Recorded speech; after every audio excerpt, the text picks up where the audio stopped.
Hey, so for those of you that don't know, Rodger is a client of mine.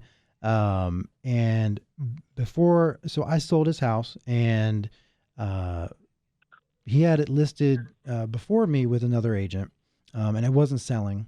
And Roger, when your house wasn't selling, were you guys considering selling it to an iBuyer like Orchard or Open Door or Zillow or any of those? Yeah, we did. We took that in consideration just because how long it was on the market for, and we were kind of feeling like desperate. Mm-hmm. Main reason why we didn't is because we were going to lose out on money. Right. So tell me about that, Roger. So I imagine, you're a police officer, right? So you know a little bit about digging in and not being afraid to ask questions, which is where a lot of people get hung up. But so when you were doing some research into the iBuyer program, what were the red flags that kept you from doing it? One was like the lowball offer that we were going to get. I felt like the house was valued more than what they were going to offer us at the time. Also, we didn't even have really a one-on-one connection with anybody that was going to be willing to like take over the house. So that was just another issue. But the main thing was that we weren't really going to get any money out of it. Did you guys get into talking about what the fees were going to be? Because I think that's where they kill you, is on the fees. Yeah, that was.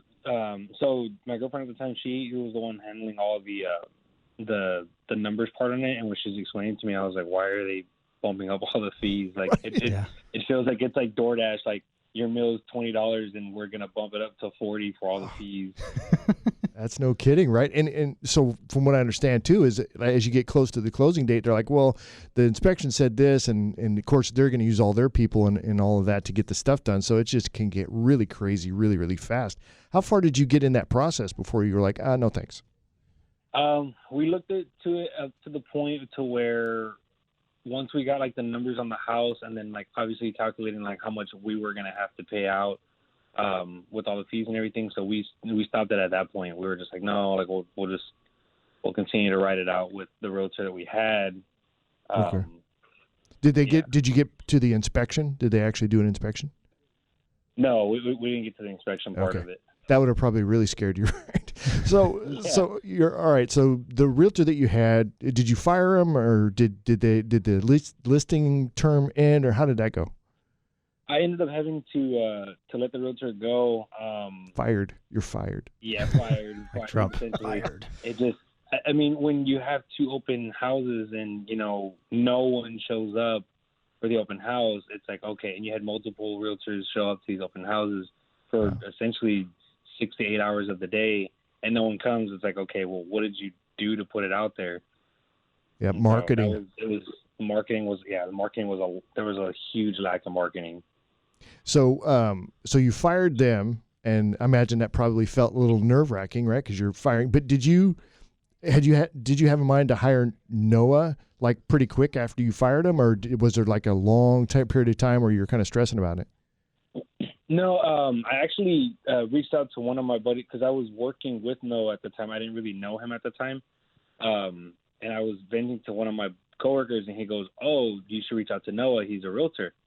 And I looked at him, and I was like, like everybody's got a realtor. He goes, "No, he's actually good." And I was like, and I trust this officer with my life, so I was like, "Okay, I'm gonna take your word for it, but I'm coming after you if right." Not, so when you started talking with Noah, and you guys sit down, he's explaining his marketing strategy. I would imagine you asked him about that, right? Yeah, and when he started explaining like what he was going to do, and I was there when he did like the photos and the drone and all that, blown away. Absolute, complete 180 from what I had with the other realtor. Did you have to make a price adjustment or anything like that when you brought Noah on? No, we had. I can't remember specifically on the numbers that we had it at, because I know where we were listed. He goes, it's kind of a comfortable number. Okay. But he didn't have to make too much crazy adjustments on the home. But he was being realistic at the time of the market. So tell me about the response you got after he took over. We were getting showings. I mean, people were showing up. It felt like there was an actual effort into it. It wasn't just like post a sign and pray kind of thing. Yeah. There's a real marketing plan. Right. That makes all the difference. You don't realize that until, it actually happens to you, So, and did your house sell pretty quick? Yeah, fairly quickly. At the time of the market, it wasn't like how it was now. I tried not to look at what it could have been, but no, yeah, back then the housing market was, we were having to, I guess, give up more to get the house sold. But in the end, I mean, Noah was able to negotiate and still ended up with money in our pockets. Yeah, and let's talk about the main points of what set Noah and his. Did you use a team, Noah, or was it just you? I think back then it was just me. Okay, so when it comes to obviously marketing is huge, and then you've got communication is another one, and then negotiation skills. So, am I hitting that right, Rodger? Talking those three things are important when it comes to choosing a real estate agent. Yes, because Noah stayed in touch with me a lot throughout the whole thing, even outside of work. Like he would keep me updated, text messages. Hey, we have a showing in this time. Like he was real. He communicated a lot with me throughout the whole process. And that's one of the things about like iBuyers versus realtors. iBuyers sell you convenience, not having to do showings and whatnot. But what a lot of people don't realize is that we have a lot of systems in place to facilitate those showings and make them easier, right? It takes planning, it takes marketing, we have different software called Showing Time that makes it really fluid. So yes, you do have to leave your house while there's a showing, but we make it as easy as possible by having different rules and stuff. And so that's what a lot of people like. That's a lot of the marketing aspects of iBuyers is, hey, showings are terrible. You don't want showings. You want to sell your house quick to us so you don't have to bother with it, which it takes a little bit, it's risk reward, right? Like you got to do some work and take a little bit of risk to get a higher amount out of your house. Yeah, absolutely. And I think if you're pulling down, 3% commission on the average sales, let's just say $300,000 for easy numbers. I mean, it's $9,000. I expect you to do a little bit more than put a sign in my front yard, and then have coffee at an open house that nobody shows up to. Am I right, Rodger? Correct. Yeah, that's kind of a no-brainer, right? So, no-brainer. Rodger, would you recommend? I'm guessing yes. Noah and his team for folks to hire, and why would you recommend them? Absolutely, I would.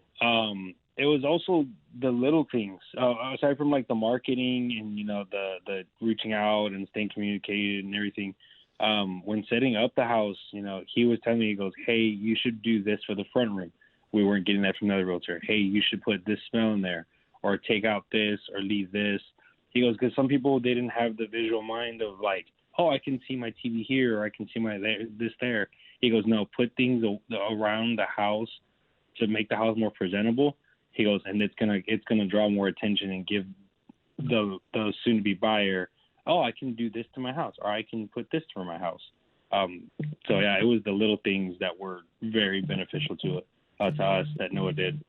Yeah, and the amount of money you made at the end of the day, I imagine, is a big deal as well. So, probably more than with an iBuyer. Yeah. Oh, yeah.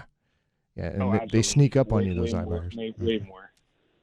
All right, Rodger. Well, we appreciate you calling in, and I know you're on hold for a bit while we're working on technical stuff, but we appreciate you. Make sure you're safe out there, and again, we appreciate the service that you guys are doing day in and day out on the street out there. So be safe. Yeah, thank you, Rodger. I appreciate it, buddy. I really appreciate that, guys. Y'all take care. You too. Bye. Well, that was a great conversation to have. It's one thing to, we talk about things, and this is a kind of service that we provide and all this kind of stuff. But when you have somebody that they can call in and articulate, well, hey, this is the experience that I was having, and then this is how I was kind of brought out of that into a great experience, and then recommend. I like those kind of conversations. Yeah.